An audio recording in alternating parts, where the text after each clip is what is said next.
Aha! This is Laborz, and these are the paints I used in this video. Alright, first we get rid of the mold lines.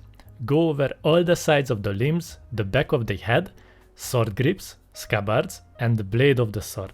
Now the blade of the sword is a little bit tricky because you might have a small bump on the top half of the blade.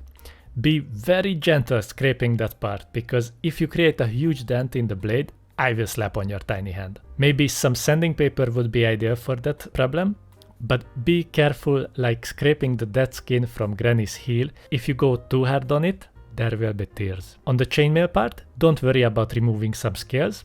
If you are not painting it with metallic paints and take the non-metallic approach as I did, you will notice that the texture, it doesn't have enough depth to dry brush it or pick out the texture with your brush, so don't worry about losing the texture there. On the left side of the forehead, you can find the hairlock and the scar that runs through the left eye, so don't mistake those for mold lines. If this is the first Papa Laborz video that you are watching, we have a golden rule here. Removing some of the details is fine, but leaving the mold lines are not. You can always paint those details back, but you can't paint the mold lines away. Such hopecore, right? Sometimes even Papa Laborz surprises himself how wise he is. If you remove the mold lines, it's time to prime. You can use a can primer or your airbrush, but let's face it, you don't have an airbrush, because you always thought that spending $500 on a Kickstarter game is reasonable, but investing in a $100 airbrush that will actually save you money over time is not a valid purchase. So I guess you go outside and prime your mini, while the rest of us adds 4 drops of thinner to 10 drops of paint to the airbrush cup. You add the thinner first, thinner only, and always the thinner first, or I will slap on your tiny hand. Then pinch on the needle like it's Granny's nipple and pull back the trigger until it bubbles like Granny's mouth when she's having a seizure. I should have bought her the more expensive heart medicine though. This will mix the paint and the thinner nicely and it's ready to go. Apply a few coats until it covers nice and evenly. If your airbrush is webbing, reduce the air pressure. If the paint comes out in a dusty way, increase it. My compressor is around noon and the airbrush has a 0.2mm needle size. If you really worry about the paint particles entering your lungs, just use a mask or be a man and just don't. There is really no downside with the airbrush. With the prep work done, we start painting the face. I'm going to use a base layer consistency of tuskgor fur to cover the skin. It's a warm reddish brown that will be nice for our darkest shadow color. Geralt's miniature is very challenging color scheme wise because the whole character is like grey or greyish brown, which is super fun to paint, said no one ever. He has a very pale skin tone, but with all the greys, we need to bring some warmth to the face to compensate for that. I guess the artist who made the illustration for the card had the same approach, or something similar. I know you guys are cheap, but please buy a magnifying lamp if you are not one of those freaks who paint without one. This is a true scale 36mm miniature. The details are very small and very hard to see if you don't have perfect vision, because the old very eyes of Papa Laborz are not the same as they used to. I apply some thin layers over the eyes. If you are very precise and confident with your eye painting skills, you can do this part. If not so much, just leave them black for now.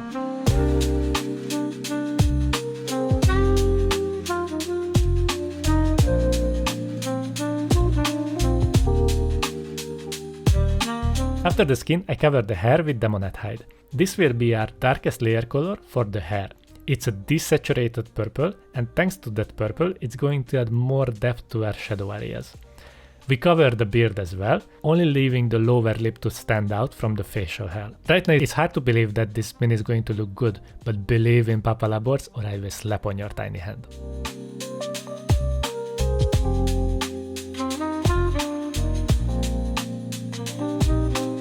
We have our base layers on the head, so it's time to bite the bullet or a Granny's colostomy bag and paint the eyes.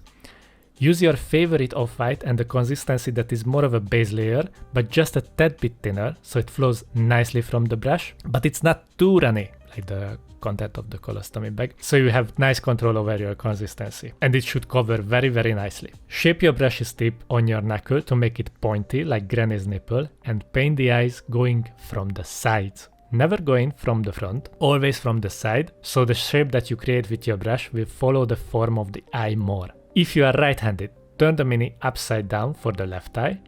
I'm left-handed, so it's easier for me to paint the right eye upside down. See for yourself which works best for you, and guys, if you fail the first time, that's completely fine. Just cover the eyes with black and go for it again. Because if you start tagging me on Instagram with your googly-eyed Geralt's, Papa Laborz is going to lose it.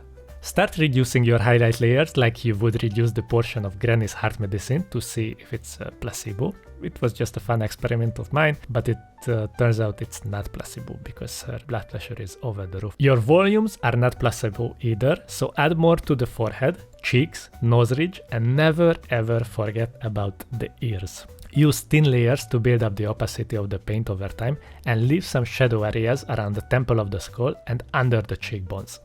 Once you have a nice sketch of the main planes of light, thin down the paint to a glaze consistency and blend in these highlights, starting your brushstroke in the lower value area and end it in the higher value one. Multiple passes of this motion will eventually blend in this new layer and make the transitions as smooth as Granny's butt cheek.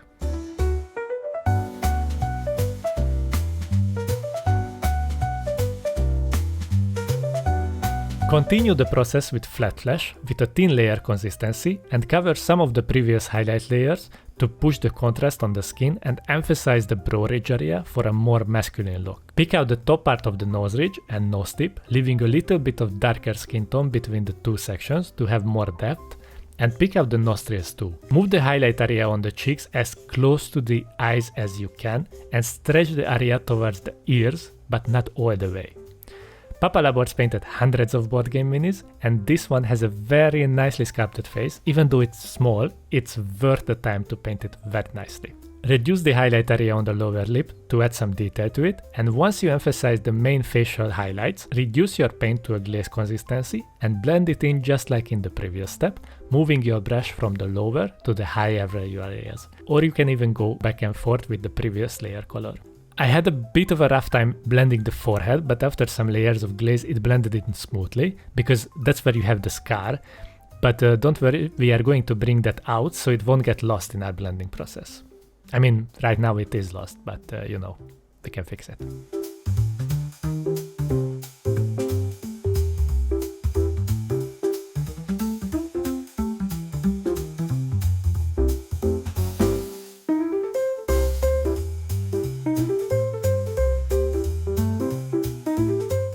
The face is about 70% down. Now let's work on the white hair of Geralt. I use a mix of daemonette hide mixed with ice yellow to sketch the main volumes. All my brushstrokes follow the direction of the hair locks. With your bigger highlights like on the top of the skull and the sides, you don't want to pick out the hairs one by one at this point. We need to understand that hair has a unique texture, but first we need to acknowledge the basic shapes it creates. Where I want to end my main planes of light, that's where I start to make the lines that follow the direction of the hair to make a more organic transition. Focus on the top half of each bigger section to create a consistent look for your highlights and use glazes to blend in some areas. Be careful with your blending because we do need some nice and crispy recessed shadows between the hair locks, especially on the sides, so don't get rid of all your shadow areas or I will slap on your tiny hand. The mini is very nicely detailed, so don't hide those details with thick layers of paint. Same goes for the beard, but obviously we have less surface to work with there, so try to add more texture with small brushstrokes and separate the mustache from the beard for a cleaner look.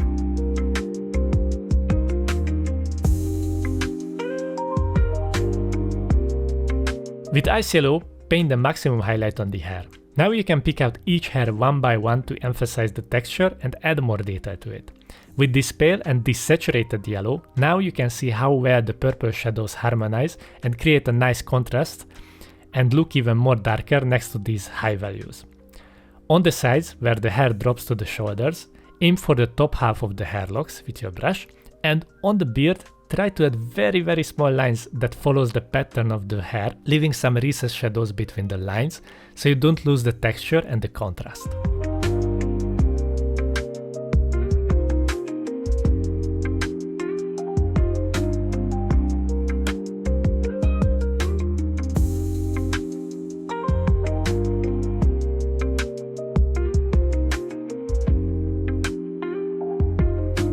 I use some thin layers of wazdakka red to paint the scar that goes over the eye and the forehead. Use a nice brush for this because you need to make a very thin line.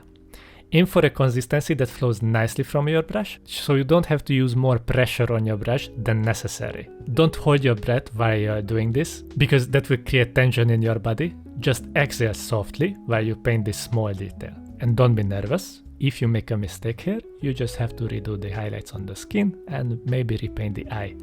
But you know, no pressure.